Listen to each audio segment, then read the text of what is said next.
Pow! What's up, everybody? Once again, it's Brand Man Sean, and today we're going over how to get maximum attention using social media ads. Now, this video was inspired because I noticed that a lot of musicians are really just wasting a lot of ad dollars by not really customizing their ad campaigns for the platforms that they're making it in, and oftentimes just taking regular content they have, like a music video, and then running an ad using the entire music video. And the first thing that you want to keep in mind when you're creating an ad is, what is the goal that you have at the end of the day? Are you trying to drive music plays? Are you trying to drive overall awareness? What do you want the end behavior of the user to be? What do you consider a successful campaign to be? So for this, I'm going to use 3 examples. None of these have been necessarily considered these huge viral campaigns where you might necessarily know about people. In the first one, I'm going to actually use a non-music example. A few days ago, I was hit with this video on Instagram. This is also a metaphor for your car. So when you don't put Toyo tires on your car, you're basically doing this.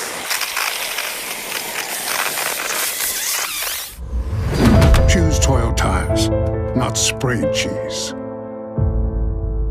Now, the first thing I actually saw scrolling down my feed was food. That beautiful looking steak. You keep watching for a few seconds and then bam, the cheese happens. Obviously, especially on a platform like Instagram, you're gonna catch a lot of people's attention using something as beautiful as a steak, some good looking food, but this ended up being an entire commercial. And you can see that a lot of people got when they talk about it in the comments. But why this commercial works, which is really important to remember and take note of, is the fact that even though they had the steak and it transitioned to end up being a tire commercial, it wasn't like some straight spammy stuff. It made sense in the narrative of the actual story itself. The steak was ruined by cheese. They were using it as a metaphor to say your car is ruined if you don't have our tires. Don't put cheese on your car. I want to drive that point in because a lot of people call everything clickbait these days, but clickbait isn't necessarily clickbait, or at the very least, it's not so much of an offense if what you're using or the content after the click actually makes sense and it's providing value at the end of the day. But so the point is, they were able to use something to capture people's attention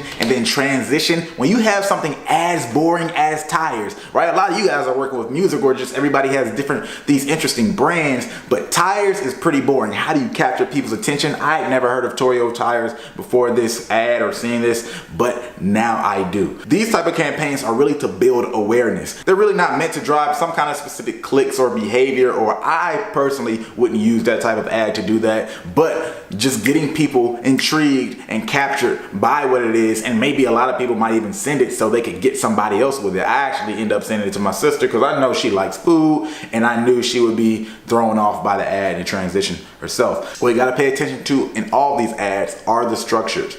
You have something quick that brings in the attention, and you use that somehow to lead to another narrative that makes sense for whatever you want to do, or at least want them to know. And because you're using this type of ad to drive awareness with a lot of people who might not necessarily know you already, this is one of the type of ads I would recommend doing like a Facebook ad campaign and actually paying for it, because it has the ability to stop people in their tracks for just enough time to get informed of you. Number 2, the second ad was actually just an Instagram post. So I'm gonna go ahead and start and say this type of ad is not to build a fan base or bring in new followers. This is to engage and direct your fans, your current fans, to a specific action. I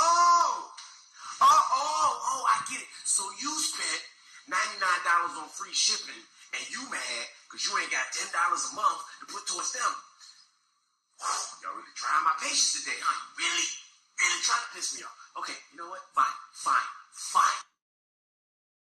A lot of people just post, hey, now available on Amazon, or now available on Spotify, and all of those types of things. What this person did, a blacksmith, he actually engaged and entertained the fan base and even made them laugh a little bit around what he wanted them to know, and then provided a single call of action, which is basically go on Amazon Prime if you got it and listen to the music. Once again, this type of ad is not to build a fan base, it's to inform your current fan base and then lead them to a specific action. Doing things like this allows allows you to constantly inform them when you can always have the regular post. Hey, this is available here on Spotify, but now I'm going to entertain you this time, and then once again let you know it's available on Spotify, and then I might do something else. So you can come up with a lot of creative ideas that are small. They don't even have to be funny, but just something where you give them value in addition to the information itself, and then hit them with the fact that you want them to know something and then direct them to the action. Number 3. So number 3 is my favorite because not only does it utilize influencer marketing,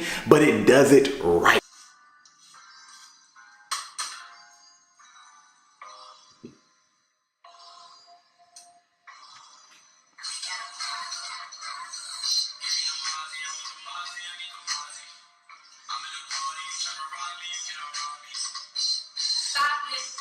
You got a topic, oh no. Hey. Mozzie, what? Is going to think of it too much as an ad. It's straight up organic. They're listening to music as they get ready, which a lot of girls and just people in general do. So it's them being their natural selves, and then they're interacting with each other, and they're interacting with the video just looking like they're having fun because of the song, like they like the song, like they actually know the song. That's way different than a lot of these other ads you see. And while I don't have any personal insight on the first 2 ads, what I can tell you from this third one is the song in this video is called Mozzie by an artist named Shoni Yin, and then Shoni Yin had an additional 50,000 plays in a very short period of time on that song after it was posted. Now the track has about 522,000 plays on SoundCloud, or maybe it's 580 something thousand. I can't remember. Also, which is most important, Shoni Yin said about 500 of those people end up following him on Instagram, and they really stick with him and stay active. 500 legitimate fans is a nice amount coming from one Instagram post. He hasn't even maximized the use of that particular clip or pushed the song really heavily yet. A lot of people talk about, hey, use influencers, reach out to influencers, pay them for an ad, but it still depends on what they do when they promote your song. With a lot of these influencers, they're gonna want creative control. Just make sure that they're doing something creative instead of just posting. So 2 quick tips, especially if you're doing an Instagram ad. If you can make a video that actually gets people's attention and maybe even can make sense or be funny or intriguing or even confusing without the sound at all, then you're doing yourself a great service, because hey, a lot of times people don't have time to click the sound, or also a lot of times people just can't because they're in a certain place. But if you can get that message out and make them laugh, that could be a pretty effective video, especially for awareness. And then of course when they turn the sound on, hopefully the video is just that much better or explains what they didn't get but got intrigued by before turning the sound on. And then the second tip is A/B testing. As you notice, I did not say, hey, do this one, only do this one. I always talk about experimentation. A lot of people will tell you that videos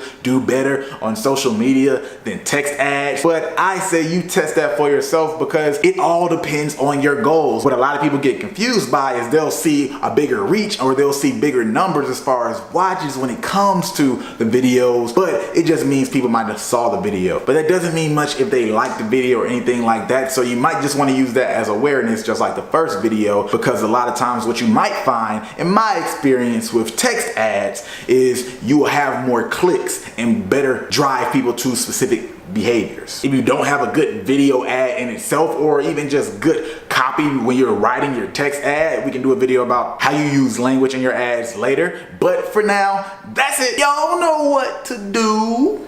Hit that subscribe button.